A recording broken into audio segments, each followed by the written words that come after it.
The integrity gap is the distance between what we know we ought to be doing and what we're actually doing. And when there's a discrepancy, it stirs up agitation with us. It stirs up a sense of inferiority, a sense of a lack of self-confidence, insecurity, certainly, impatience, and a short fuse. At least it has for me and the other men that I've talked with, the thousands and thousands of other men that I've talked with.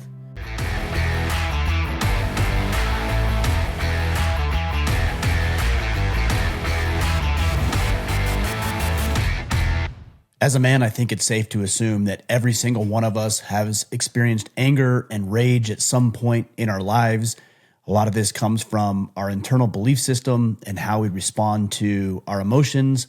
A lot of it, frankly, are due to factors beyond our control. But what I want to tell you is that it's crucial that each and every one of us learn how to overcome our anger issues if we have any hope of leading ourselves well and leading the people that we have a responsibility for well. I don't think, and I never have believed, that the emotion of anger is the problem. There are things in this world and things that you're confronted with that you ought to be angry about. So the emotion is never the problem. Your response to the emotion could potentially be a problem. So today, what I'm going to share with you are 6 key steps that you can incorporate in your life, some of them tactical, some of them strategic, so that you don't let your anger get the better of you, and you can actually use your anger for positive outcomes. Now, before I get into that, I do want to share, if you are looking for more in-depth conversations like this, I would highly encourage you to join our exclusive brotherhood. It's called the Iron Council. We're talking about issues like this. We're confronting these issues and these struggles head on. We're holding each other accountable. We're challenging and pushing and motivating and inspiring each other.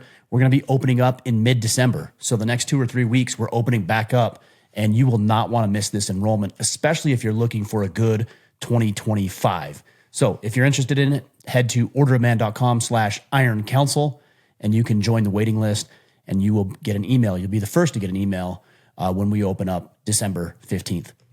All right, guys, let's jump into this. Obviously, again, we're talking about anger, and we know the importance, at least I hope you know the importance of responding positively. And I'm not going to get into a diatribe about that right now because I want to get into these tactics. And as I do, and the strategies, I think if you don't already know, and I imagine you do, but if you don't already know, you'll begin to understand why controlling our response to anger, not the anger itself, but our response to anger, is the most appropriate course of action.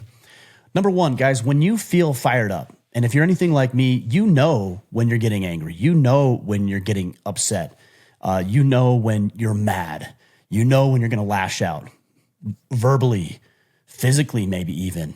And what I would suggest to you from a tactical perspective, because I'm going to give you 3 tactics and 3 strategies. So we'll talk about the tactics first, because the first thing I want you to keep in mind is we can't make the problems worse. That's the very first thing. It's a lot like a sinking boat.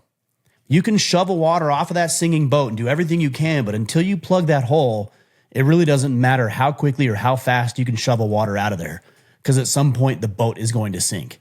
So I'm going to share with you the tactics first so we can address the problems, because you might be tempted to get angry with your wife tonight, or angry with one of your children, or angry with your boss or your clients or whoever it might be. And we got to stop that first, and then I'll get into the strategies. So number 1, guys, when you feel the temperature rising and you feel your blood boiling, and we've all been there, just excuse yourself. It's okay to excuse yourself. In fact, it's okay to actually communicate to other people that you're angry. So if you're getting into a heated conversation with your wife, you might say, "Hey babe, look, I feel my blood rising, my temperature's going up, my blood is boiling.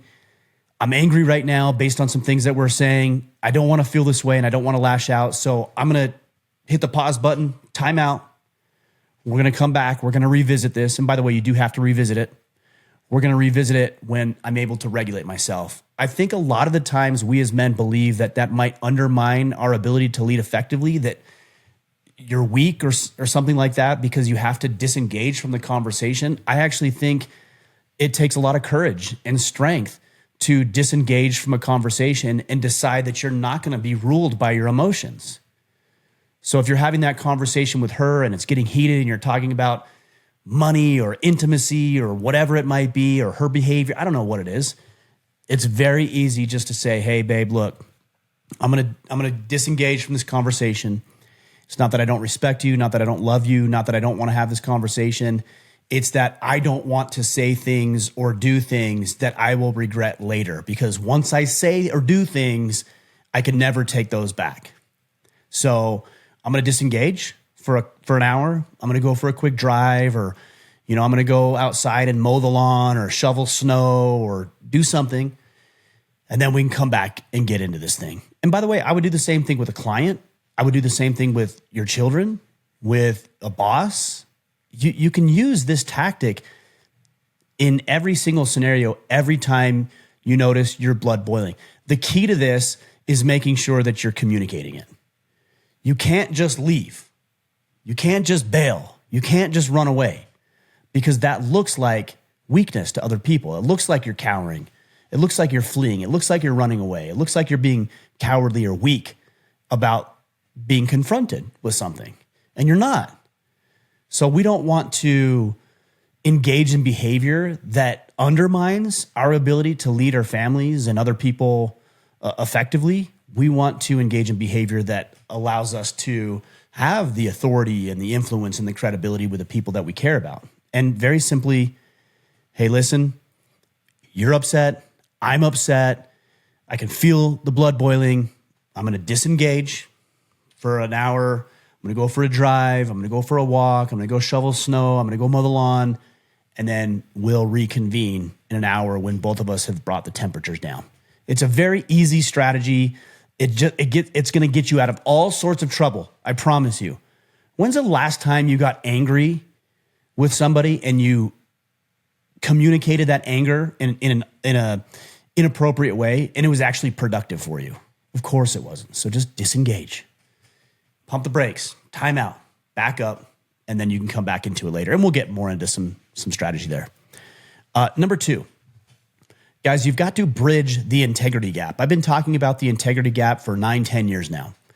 The integrity gap is the distance between what we know we ought to be doing and what we're actually doing. And when there's a discrepancy between, again, what we know we should be doing and what we're actually doing, it stirs up agitation with us. It stirs up a sense of inferiority, a sense of a lack of self-confidence, insecurities, certainly, impatience, and a short fuse. At least it has for me and the other men that I've talked with, the thousands and thousands of other men that I've talked with. It is a necessity that you bridge the gap. So if, for example, you went to work this morning at 8, 9 o'clock, and instead of being diligent and effective with the work that you needed to do, you got sidetracked by stupid conversations at work. You spent too much time sitting on the toilet scrolling through social media when you should have been doing that report. You didn't make the phone calls you needed to make. Instead of taking a 45-minute break for lunch, you took an hour and a half for lunch.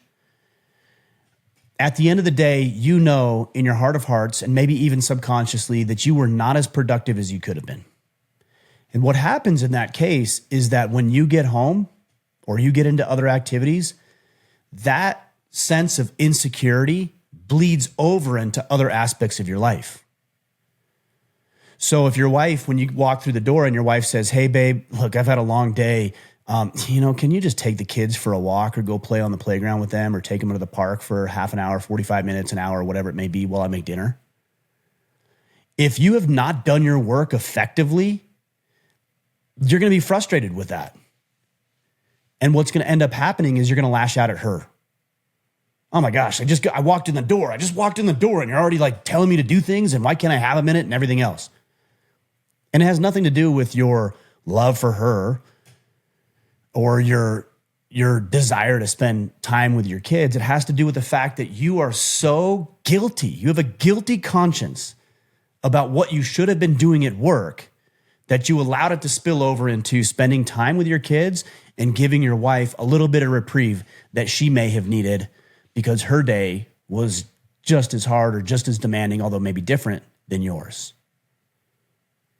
But if you got all of your work done and you busted your tail and you did all the work that you were required to do, and maybe you didn't get everything done, but you're on pace and you're on track and you just had a great day, when you get home and your wife's like, hey, hon, I've had a rough day. Can you take the kids to the park for 45 minutes? I'm going to make you guys dinner, but I just need to listen to some music or just be in silence or whatever it might be.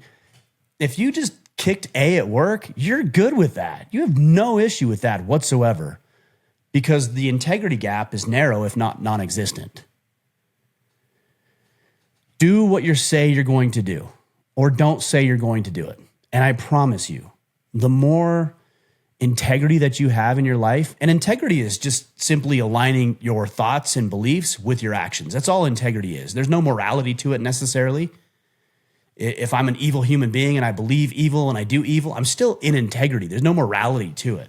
Integrity is just aligning your beliefs and your thoughts with your actions. And when you have integrity, your propensity for anger and frustration and lashing out at other people is greatly diminished. So be in integrity. Get up on time. Don't hit the snooze button. Go get your workout in. Do your morning routine. Get to work. Be focused. Have planned your daily work the night before so you can get in the office and get right to it.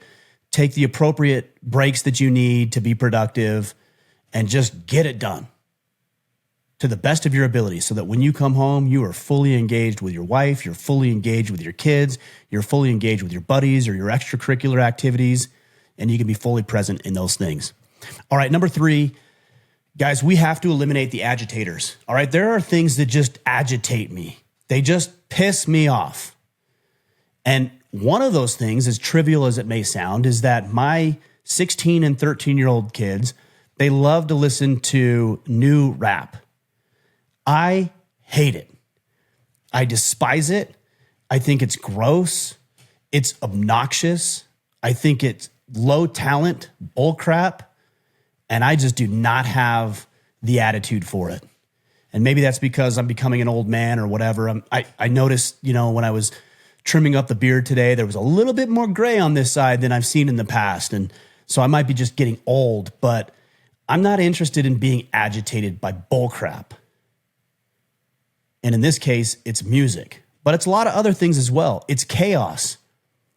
It's just everybody just running around, being noisy and being obnoxious and not having systems and not having effective ways of having a family dinner together, or what my kids are going to be doing, or who's going to wear, and she's going to dance, and he's going to lacrosse, and he's going to soccer, and he's going to basketball. And there's just chaos, and it consumes me and it pisses me off. You can hear it in my voice. I can hear my blood boiling. Maybe I ought to take a step back. Clutter is another one. I cleaned off my desk before I did this podcast because I don't want stuff on my desk. I don't want trash. I don't want tasks that are left undone. I don't want bills sitting there piling up because I see the bills piling up and that agitates me. I don't want things left undone, and I don't want clutter and crap everywhere. I want a clean, orderly place in which I can operate. When I go to the gym, even this morning, it was so busy at the gym that I could not do my scheduled workout in the order that I wanted to do it. And I can't control other people. And I'm not upset that those people are there working out. That's beyond my control. We'll talk about that in a minute. But I am considering going to the gym an hour earlier in the morning precisely because I don't want to deal with that. I don't want to deal with the noise and the chaos. I want to have a system. I want to have structure. I want to have stability. And the more that I can eliminate in my life, the better. I was going through my closet and I've got all these shirts and things and boots and other stuff that I don't wear, I don't use, I'll never wear, I'll never use in my life. And I went through and just did a deep cleanse of my closet today. It felt really good.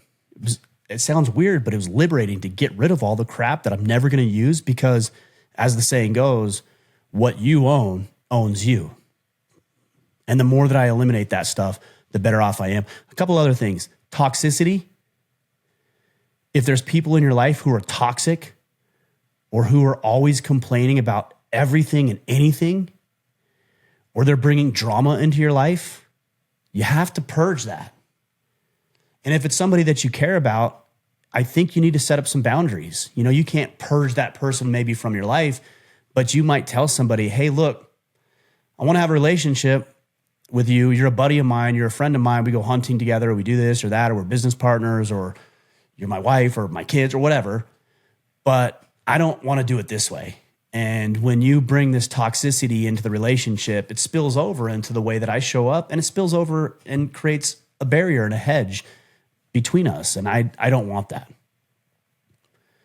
As a man, again, I say this, it sounds so weird, but as a man who's getting older, I want simplicity. I want order. I want fewer things in my life so that I can actually have joy and peace and clarity and calmness and not chaos. I'm not interested in that. All right, number 3. Again, this is a tactic. This is the last tactic that I'm going to share with you, and then we're going to move into strategy. So number 3 is, we already talked about number 3. That's eliminate the agitators. So number 4, we're getting into strategy now, is to lower your expectations of other people. Not your standards. If you're in the dating space, I'm not saying lower your standards. If you're expecting your kids to perform, I'm not saying lower your standards or the family standards. It's not what I'm saying. What I'm saying is to lower your expectations of people.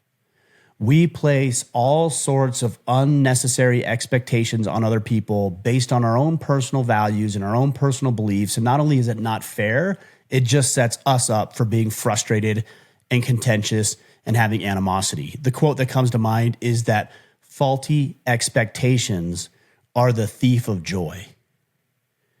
I'm not interested in robbing joy from my life. And when I believe that people are going to show up a certain way without ever communicating that to that person or them communicating that with me, that's a faulty expectation that I have of other people, and it's not good.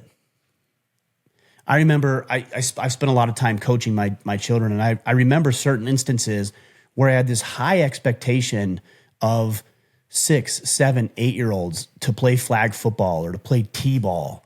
And I had this really weird, faulty expectation of the way they showed up. And then they didn't do what I thought they should do or what I coached them to do. And then I would be pissed off.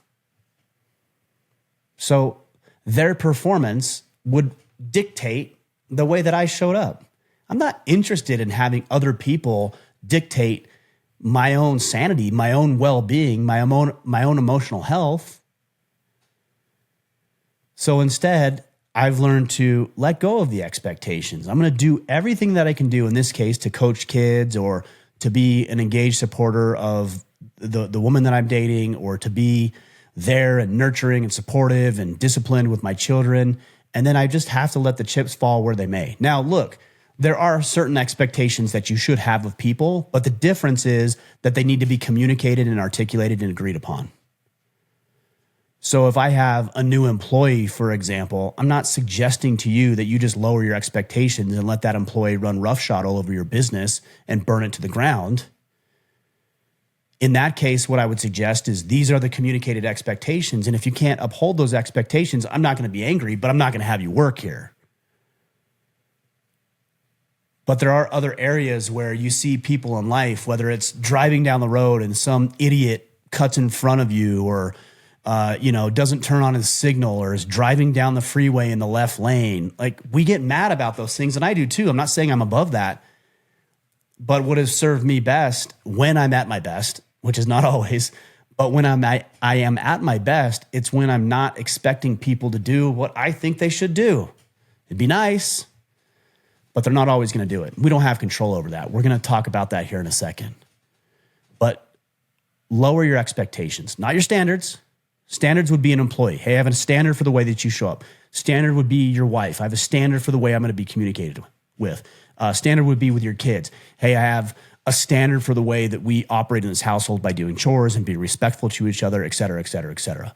Expectations are things beyond your control, where people should do this or ought to do that or be this way or do X, Y, and Z. It's none of your business, none of your concern.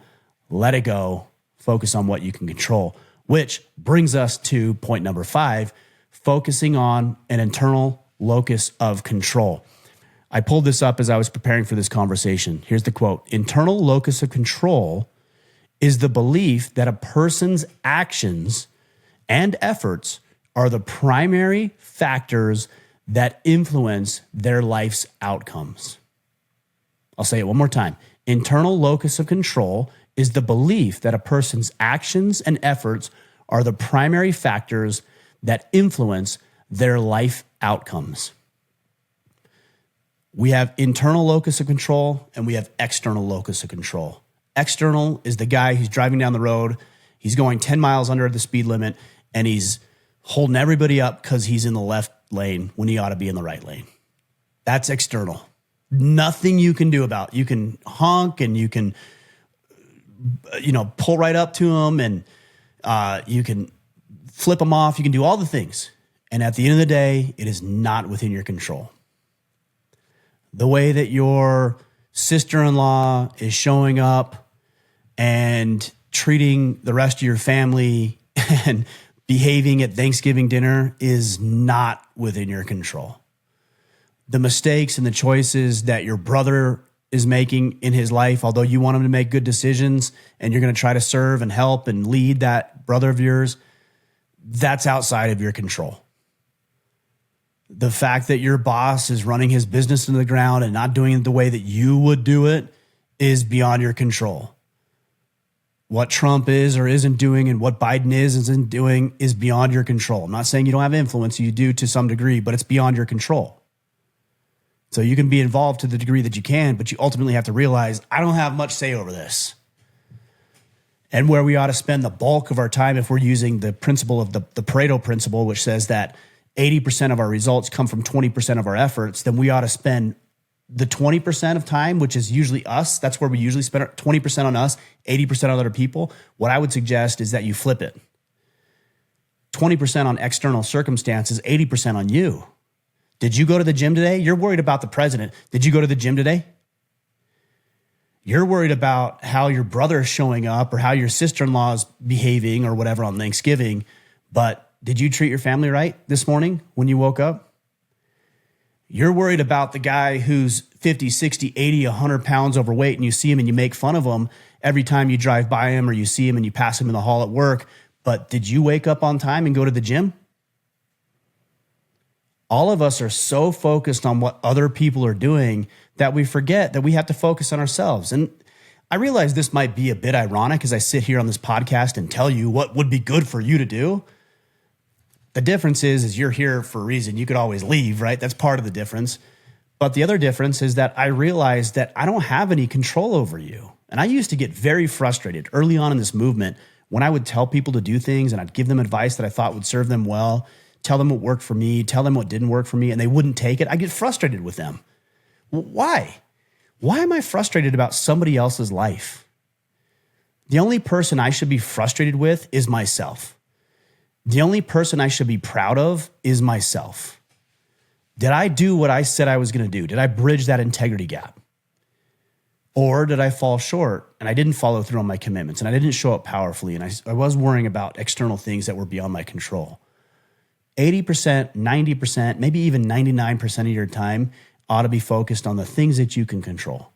Getting out of bed on time, planning your day the night before, going through a solid, healthy morning routine, serving people along the way, going into work and getting your job done, serving your clients, leading your family, coaching your kids, getting the exercise that you need, getting the sleep that you need, avoiding vices in your life, dealing with your finances, paying off debt, building investments, being smart, developing new skills. 80, 90, 90% of your time ought to be spent on that. Because if you're going to be angry, and again, it's okay to be angry, I want to be angry at the things I can control. Because if I'm angry, isn't that God's or evolution's way of telling us that something's off? And so if I'm angry, I have to ask myself, what am I angry about and why? If it's beyond my control, I'll just continue to be angry in perpetuity. But if it's something within my control, then I can fix it and not be so angry, because instead of being a slob or a lazy piece of garbage this morning, I can get up and I can actually do something like I said I would. Focus on your internal locus of control. And gentlemen, the last thing right here, again, this is strategic, excuse me, sounded weird the way I said it. Strategic is to keep your eye on the prize. You have goals. You have dreams. You have ambitions. You have desires. And most of them are righteous and worthy of investing in. Whether it's loving your wife and building a family with her, or raising your kids to be productive members of society, or to serve in your church congregation and help bring people closer to God, or to coach your daughter's softball team or your son's basketball team, or to establish good friendships where you guys go out and do hard things together and get better because you're together. You have these goals, you have these dreams, you have these desires. And what I would suggest to you in moments of weakness where we're tempted to get angry and to lash out is that we ask ourselves, what is the best course of action to produce the result that I desire? So, let me give you a couple examples. If you're thinking to yourself, well, I just want to be more intimate with my wife, is complaining and whining or belittling her or yelling at her or making her feel stupid going to help you be more intimate with your wife? Probably not. Is being supportive and edifying and uplifting and caring and empathetic towards what she's going through going to help you get more of what you want, that intimacy? Yes. So how is anger, or at least the response to your anger, serving you? If your kids are so terrified to come to you because they don't know if they're going to get the calm, cool, collected dad, or they're going to get the irrational, emotional, agitated dad, do we have any right to ask why they won't come to us when they're dealing with difficult things at school or with girls or boys or whatever it might be? Of course not. My goal, personally, is to raise self-sustaining adults. And when I get agitated, and I do, and my kids all the time, just like all of us, I'm not saying I'm above being annoyed or bothered or pissed off about my kids. I am. But my goal is to raise good little human beings who know their place, who have dreams, who have desires, who want to serve themselves, who want to serve their communities, who want to lead, who want to step up, who want to live a good life. Being mad and agitated is not going to help me get them to that place. If I want to maintain a relationship that I have with a client, the client's mad at me because I made a mistake, is being mad and shifting blame on them and defending and just being a whiny little baby going to help me maintain a relationship with the client? Or is accepting blame and saying this is my fault and then fixing it to the degree that you can and encouraging them to stay with you, to do business with you? Like, what is better towards your end goal and your end desire? And this suggests that we do need to have goals and desires. We talk about it in the Iron Council as a vision. You need to have a vision for your life. If you don't have a vision for the way your relationship looks, or the way your kids, between you as them being your children and you being their father, looks, if you don't have a vision for the way that you show up for your clients or for your community members or your friends or for God, if you don't have a vision of that, what are you measuring against? And of course, you're tossed to and fro. And of course, all the agitators of life are going to get to you more than they would with somebody with a vision, somebody who has their eye on the prize. This is what I want. Is the way that I'm behaving right now moving me towards that goal or moving me further away? And not when I'm angry, that's not the problem. The emotion is never the problem, guys. It's the response to it. So if I'm responding negatively or in a toxic way to the emotion that I'm experiencing, is that helping me make more money for my family? Is that helping me serve the people I want to serve? Is that helping me build an intimate relationship with my significant other? Is it helping me lead my kids? Or is it driving a wedge between me and my kids? Or is it killing intimacy between me and my wife? Or is it causing me not to have people who are attracted to me and want to do business with me? Or is it hindering and hampering and limiting business opportunities and growth that could otherwise be available if I choose to respond to my emotion of anger in a positive and constructive way? I'll leave you with this. Anger is not a bad thing. It's actually a good thing. It's good that you're angry. You should be angry about things, not everything. If it's everything, we got some issues to work on. But if you're upset about some things, that's okay. That means you have values, you have principles, you have things that you care about, things that you're interested in, things that are important to you. If you're apathetic or indifferent to everything in life, it means you care about nothing. Nothing is relevant. Nothing is important. You can be angry. It's okay. It's good. It's your body's way of telling you you need to fix some things. You need to address some things. But what we as men must do is regulate our response to the emotion that we're feeling. If we're sad, I'm not going to blubber around and cry and make myself a babbling buffoon in front of the people that I love the most. I have, and I know I will at some point in my life. I will continue to do that, but I'm not trying to do that. I want to effectively communicate to people that I'm sad or I'm upset or I had a hard day or I had this loss and I'm feeling it. And our response is everything. The way that you don't think people are watching you, and they are. Your kids are watching you. How do you respond to grandma passing away? How do you respond to a hard day? How do you respond to somebody yelling at you and berating you? Everybody's watching you. Your kids are watching you. Your significant other is watching you. Your employer is watching you. Your clients are watching you. And our job as men is to moderate, not eliminate. We could have those emotions, but to temper those emotions into productive outcomes for ourselves and for other people. Recap real quick, and then we'll wrap this up.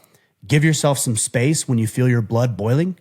Bridge that integrity gap, the difference between what we know we should be doing and what we're actually doing. Number 3, eliminate the agitators in your life. Number 4, lower your expectations, not your standards. Number 5, focus on an internal locus of control. And number 6, keep your eye on the prize and do what's right based on your long-term vision for your life and the lives of those people that you have influence over. All right, guys, if you want to go deeper into this stuff, you want to have good, powerful conversations, or you want some accountability when you're getting angry, and maybe you're frustrated and you're agitated and you and your wife are arguing or debating and you're like, damn, I got to get away. I got to move away from this. And you want somebody to call on the phone and say, hey, Ryan, I'm pissed right now. I just need a little bit of venting. I need a little bit of accountability. I need some coaching. Iron Council is where it's at. Check it out. Orderman.com/Iron Council. All right, guys, that's all I've got for you today. We'll be back next week. We're talking with a good friend of mine, Sathya Sam, on pornography use and obviously specifically how to overcome pornography use and addiction. You will not want to miss it. So subscribe, leave a rating and review, connect with us at orderman.com/Iron Council or with me on Instagram at Ryan Michler. Until then, go out there, take action, get over the anger issues, and become the man you are meant to be.